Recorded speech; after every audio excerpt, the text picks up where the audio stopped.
নীল নদী এমন কিছু বৈশিষ্ট্য আছে যা পৃথিবীর অন্য কোনো নদ নদীতে নেই, আর এই জন্যই মিশরকে বলা হয় নীল নদীর দান। আল্লাহ তাআলা এক রাত্রে নীল নদীর জলকে 16 গজ উচ্চতায় প্রবাহিত করে দেন। তারপর নীল নদ চকচকে ঝকঝকে জলে ভরে উঠেছিল এবং আজও পর্যন্ত 1 মিনিটের জন্য নীল নদীর জল আর শুকিয়ে যায়নি।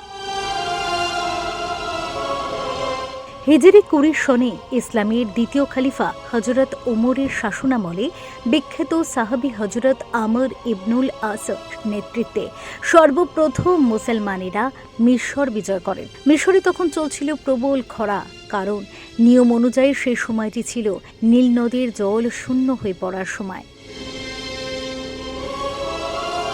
জল শূন্য নীল নদ দেখে সেনাপতি আমর ইবনুল আস সেখানকার অধিবাসীদের কাছে জিজ্ঞাসা করেছিলেন, নীল নদীর এমন অবস্থা কেন? তারা প্রতি উত্তরে বলেছিল, হে আমির, নীল নদে বছরের একটি নির্দিষ্ট সময় নিয়ম অনুসারে জল প্রবাহিত হয় এবং বাকি সময় নীল নদ জল শূন্য থাকে। তবে নদীকে যুবতী কন্যা উৎসর্গ করলে নদী আবারও জলে ভরে উঠবে। তিনি বলেছিলেন, সেটা কি? তারা উত্তর দিয়েছিল, নীল নদ এখন জল শূন্য, কিন্তু এই মাসের 18 দিন অতিবাহিত হওয়ার পর আমরা কোনো এক কুমারী সুন্দরী যুবতীকে নির্বাচন করব। অতঃপর তার পিতা মাতাকে রাজি করিয়ে তাকে সুন্দরতম অলঙ্কারাদি এবং উত্তম পোশাক পরিধান করিয়ে নীল নদে নিক্ষেপ করব। এর ফলে দেবতার আশীর্বাদে নীল নদ আবারও জলে ভরে উঠবে। আমর ইবনুল আস তাদের কথা শুনে বলেন, ইসলামে এই কাজের কোনো অনুমোদন নেই, কেননা ইসলাম প্রাচীন সব জাহিলি রীতিনীতিকে ধ্বংস করে দিয়েছে।